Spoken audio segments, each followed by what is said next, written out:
મારી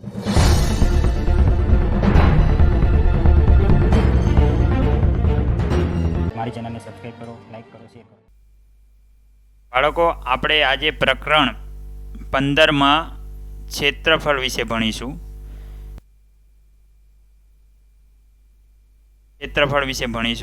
એમાં ભાગ 2 ખૂબ જ મહત્વનો છે અને ખૂબ મહેનતથી બનાવેલો ભાગ છે. ધ્યાનથી સ્કીપ કર્યા વગર જોજો. વિડીયો ચાલુ થતાં પહેલાં મારી ચેનલને સબસ્ક્રાઈબ કરો. હવે સૂત્રની સમજ. આપણે પરિમિતિ શીખી ગયા હતા કે કોઈપણ આકારના ધારનું માપ એટલે પરિમિતિ. તો ક્ષેત્રફળ કોને કહેશું? તો ક્ષેત્રફળ એટલે જે અંદરના ભાગનું માપ છે એ. તમે સાંભળ્યું હશે, આ જે ગ્રીન કલરનો ભાગ છે, તમે સાંભળ્યું હશે કોઈને કે મારે 5 વીઘા જમીન છે, મારે 500 વાર પ્લોટ છે. તો આ જે માપ બોલે છે એ શું છે? ક્ષેત્રફળ છે, અંદરનો ભાગ. બ્લુ કલરનો અંદરનો ભાગ રહે, ગ્રીન કલરનો અંદરનો ભાગ, રેડ કલરનો અંદરનો ભાગ, આને ક્ષેત્રફળ કહેશું. હવે ક્ષેત્રફળ, ચોરસના ક્ષેત્રફળનું સૂત્ર આપણે પરિમિતિનું સૂત્ર શીખી ગયા હતા, 4 ગુણ્યા લંબાઈ. તો ચોરસના ક્ષેત્રફળનું સૂત્ર શું છે કે લંબાઈ ગુણ્યા લંબાઈ. એટલે આ ચોરસનું લંબાઈ જે હોય ને, બાજુનું માપ સરખું હોય. દાખલા કે આનું 4 છે, આનું 4 હોય ને આનું 4 હોય ને આનું 4 હોય. ચોરસની વ્યાખ્યા શું કે તેની તમામ બાજુ સમાન હોય, સરખા માપની હોય. તો 4 ગુણ્યા 4. તો આની સૂત્ર છે લંબાઈ ગુણ્યા લંબાઈ. એટલે લંબાઈ ગુણ્યા લંબાઈ એટલે લંબાઈનો વર્ગ. લંબાઈનો વર્ગ એટલે 4નો વર્ગ અને 4 ગુણ્યા 4 એટલે ચોકું 16. આ રીતે ક્ષેત્રફળ શોધીશું. લંબચોરસની વ્યાખ્યા શું છે કે સામસામેની બાજુઓ સરખી હોય. આ 6 હોય તો આ 6 હોય, આ 3 હોય તો આ 3 હોય. તો આપણે લંબચોરસની પરિમિતિનું સૂત્ર શીખી ગયા છે, 2 કૌંસમાં લંબાઈ વત્તા પહોળાઈ. જ્યારે ક્ષેત્રફળનું સૂત્ર બહુ ઇઝી છે, લંબાઈ ગુણ્યા પહોળાઈ. જો ચોરસમાં એવું હતું લંબાઈ ગુણ્યા લંબાઈ, અને લંબચોરસમાં શું છે? લંબાઈ ગુણ્યા પહોળાઈ. તો 6 ગુણ્યા 3, 6 તરી 18.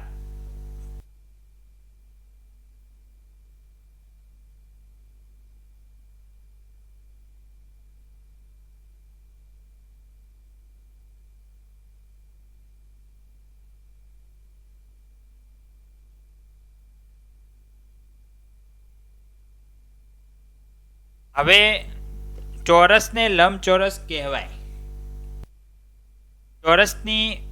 ચોરસને લંબચોરસ કહેવાય. પેલા લંબચોરસની વ્યાખ્યા શું છે? સામેની બાજુઓ સરખી હોય. સામેની બાજુઓ સરખી હોય, સામેની. તો ચોરસમાં પણ સામેની બાજુઓ સરખી હોય. એટલે ચોરસ હોય એને લંબચોરસ કહેવાય. લંબચોરસને ચોરસ ન કહેવાય. ચોરસની વ્યાખ્યા શું છે? ચારે બાજુઓ સરખી હોય.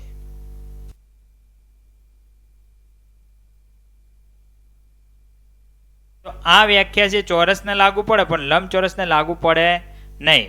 એટલે ચોરસને લંબચોરસ કહેવાય પણ લંબચોરસને ચોરસ ન કહેવાય. સામેની બાજુઓ સરખી. તો જો ચોરસ હોય એની સામેની બાજુઓ સરખી હોય, લંબચોરસની સામેની બાજુઓ સરખી હોય. એટલે ચોરસને લંબચોરસ કહેવાય પણ લંબચોરસને ચોરસ ન કહેવાય. આ ચોરસની વ્યાખ્યા શું? ચારે બાજુ સરખી. તો આના છે ને આને નથી. બરોબર? એટલે આ બરોબર છે કે ચોરસને લંબચોરસ કહેવાય અને લંબચોરસને ચોરસ ન કહેવાય. બરોબર? ધ્યાન રાખજો, દાખલામાં આવશે એટલા માટે સમજ આપી. હવે ઓરડાની 4 દિવાલનું ક્ષેત્રફળ.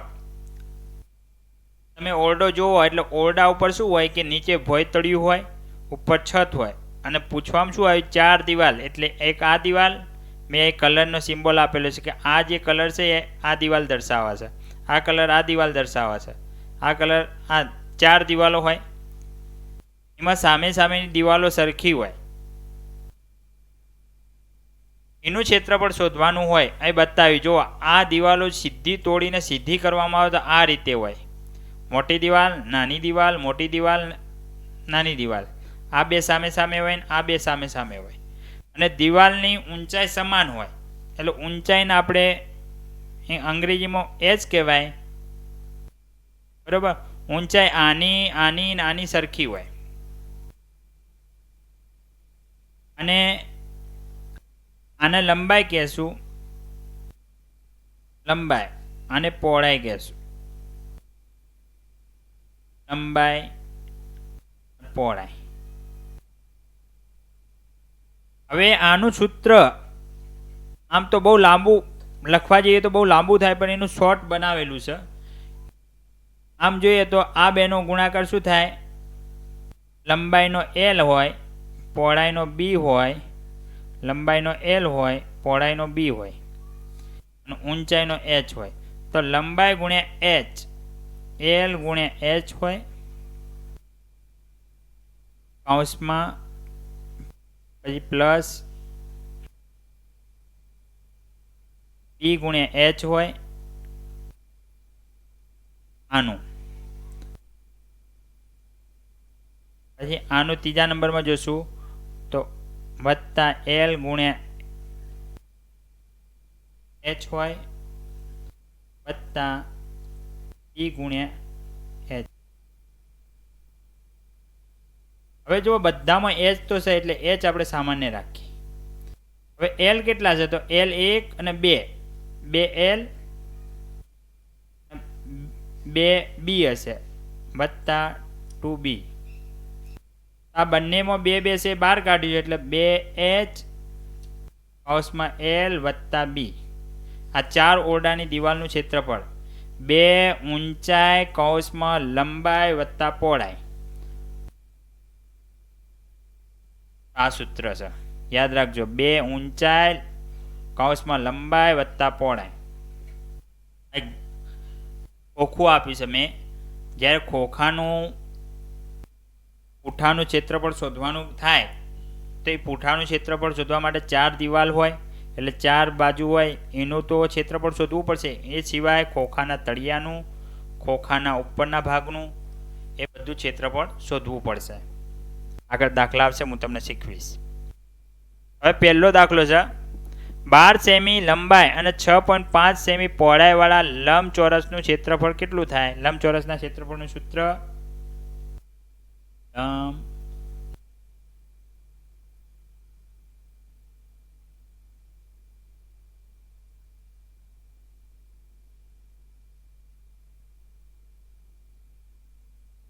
લંબાઈ કેટલી છે?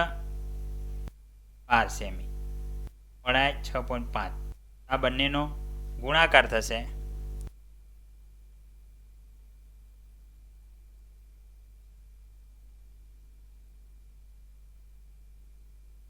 આનો બગડો વધી 1 છે, 5 10 10 ની પર શું?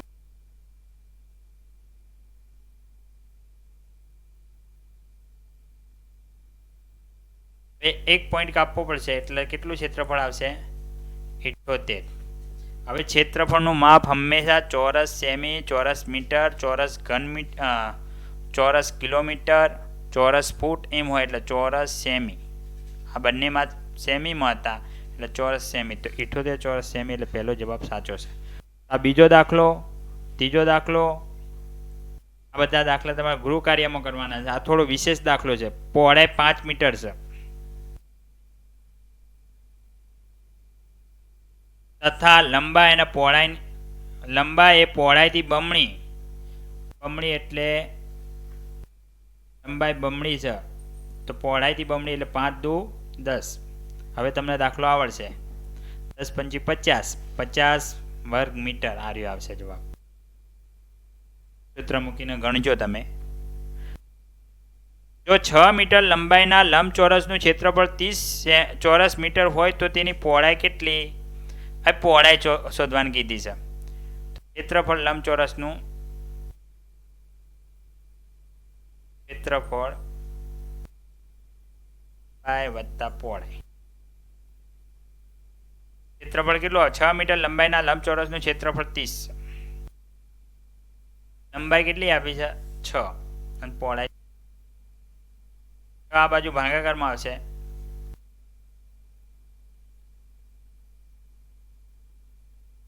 પંજા 30.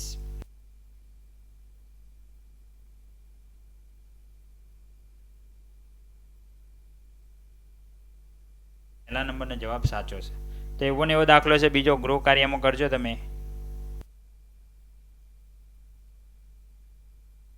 એક લંબચોરસની લંબાઈ અને પહોળાઈ ક્રમશઃ 80 મીટર અને 40 મીટર છે. જો લંબાઈમાં 5% અને પહોળાઈમાં 5% ઘટાડો કરવામાં આવે તો ક્ષેત્ર.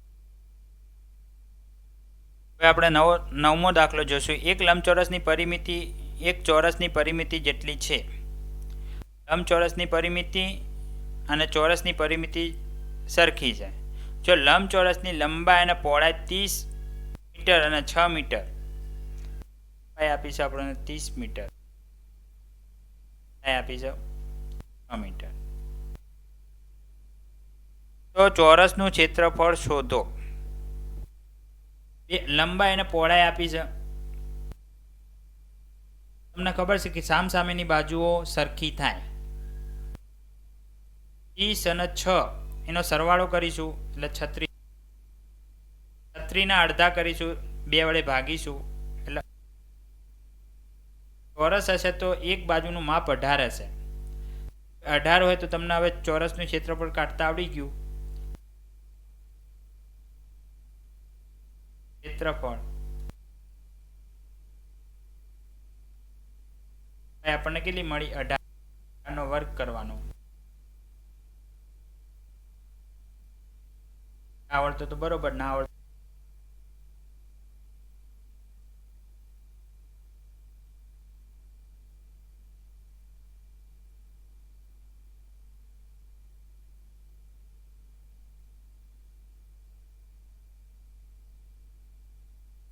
ચોથા નંબરનો જવાબ છે.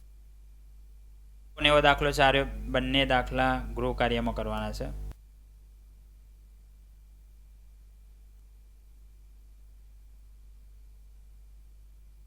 રાજાએ 64 સેમી લાંબા તારમાંથી લંબચોરસ બનાવ્યો.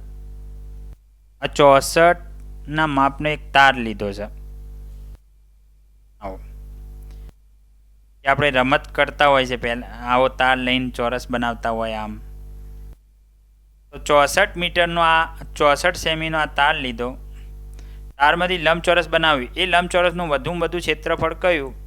હવે લંબચોરસનું ક્ષેત્રફળ કીધું છે વધુમાં વધુ, તો હંમેશા ચોરસનું ક્ષેત્રફળ વધુ હોય તો લંબચોરસને ચોરસ કહેવાય. આપણે શીખી ગયા છે પહેલાં થિયરીમાં. તો લંબચોરસને ચોરસ કહેવાય. તો આ 64 છે તો 64ને 4 વડે ભાગીશું આપણે તો 16 ચોક 64 આવે. 4 વડે ભાગીએ આપણે, ભાગાકાર 4 વડે કરીશું આવશે. એક બાજુનું માપ 16 મળ્યું. તો તમને ખબર છે કે ચોરસનું ક્ષેત્રફળ બરાબર લંબાઈનો વર્ગ. લંબાઈ આપણને કેટલી મળી? 16. તો 16નો વર્ગ કરવાનો છે. વર્ગ કેટલો થશે? 256. આવડતું હોય તો 16 ગુણ્યા 16 36 36 6 3 9 9 6 15 5 વધી 1.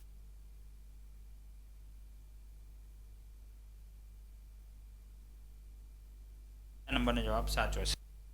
એક લંબચોરસની પરિમિતિ 40 સેમી છે. આ તાણની લંબાઈ આપી છે, પરિમિતિ આપી છે.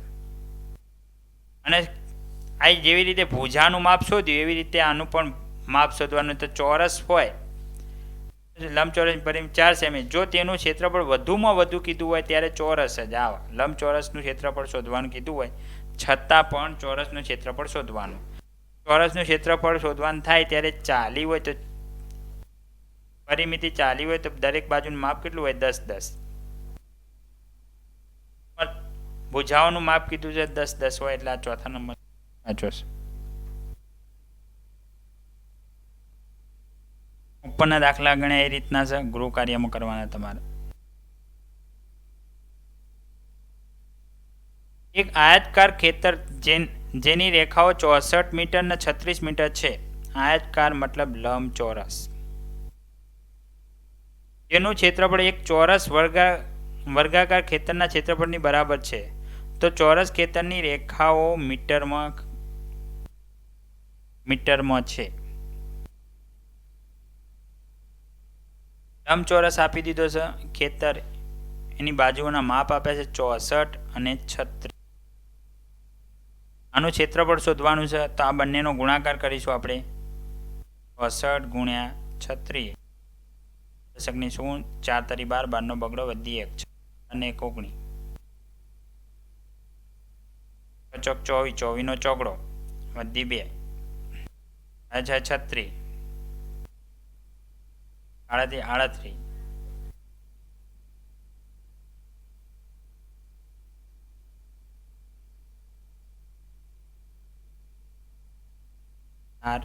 8 ને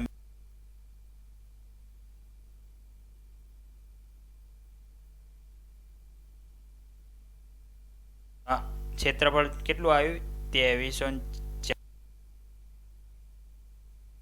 જેનું ક્ષેત્રફળ એક ચોરસ જેટલું છે. એક ચોરસ જેટલું ક્ષેત્રફળ છે.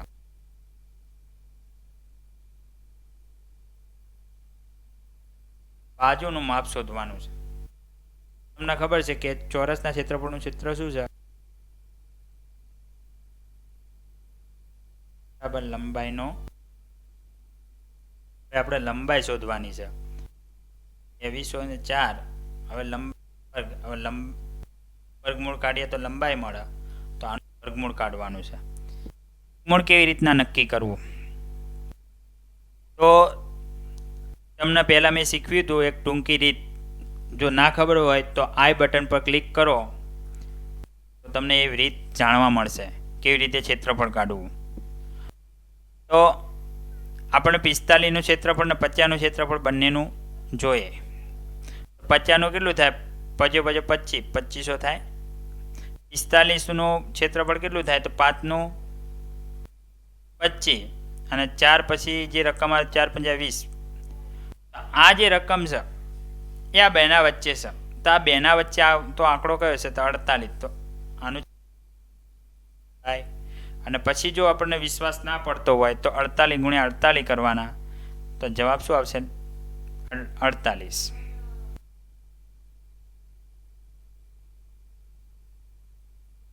નીચેની આકૃતિમાં આચ્છાદિત ઘેરા રંગના ભાગનું ક્ષેત્રફળ શોધવાનું છે.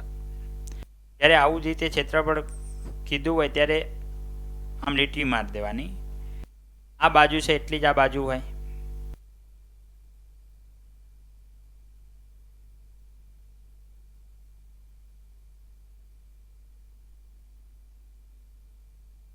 લીટી મારી દીધી.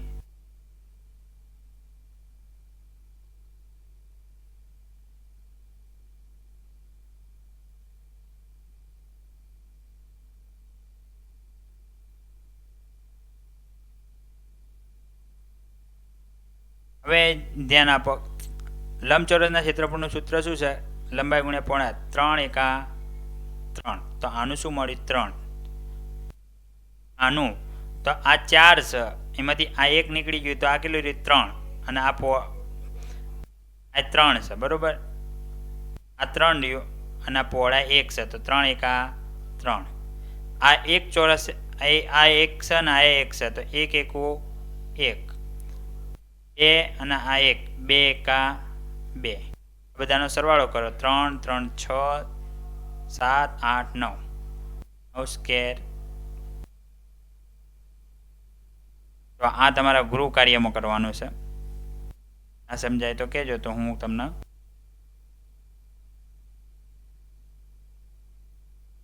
એક ખોખાની લંબાઈ 4 મીટર, પહોળાઈ 3 મીટર તથા ઊંચાઈ 1.5 મીટર હોય તો ખોખાનું ક્ષેત્રફળ કેટલું?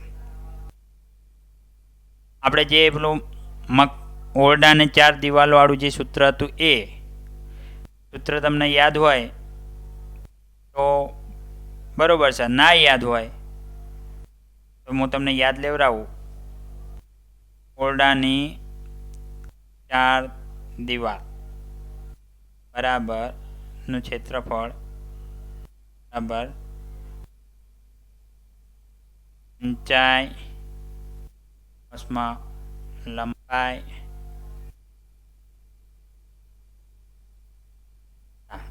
વત્તા એ આપી દીધા છે. લંબાઈ આપી છે, પહોળાઈ આપી છે અને ઊંચાઈ આપી છે. એ કેટલી આપી? 1.5. 1.5 કૌંસમાં લંબાઈ આપી છે 4, પહોળાઈ આપી છે 3. આ બંનેનો ગુણાકાર કરીશું. 1.5 ગુણ્યા 2 એટલે 3 થશે. 1.5 ગુણ્યા 2 એટલે 3. 4 ને 3 7. 7 તરી 21. આ 21 આવ્યું, ચોરસ મીટર આવ્યું. હવે આ 4 દિવાલ મળી ગઈ ખોખાની. હવે શું રહ્યું? ખોખાનો ઉપરનો ભાગ અને ખોખાનો નીચેનો ભાગ. તો લંબાઈ અને પહોળાઈ આપી છે આપણને 4 તરી 12. ખોખું લંબચોરસ છે એ તો આપણને ખબર પડી જ ગઈ છે માપ ઉપરથી. તો 4 તરી 12.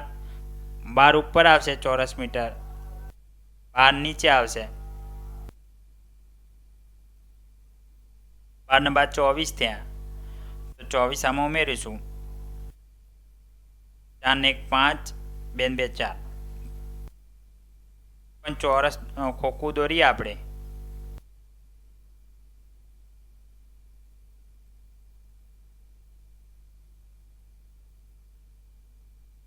આ ઉપરનું જે ભાગ રહ્યો એનું મેં એક કાઢ્યું, કેમ કે લંબાઈ આપી પહોળાઈ આપી છે.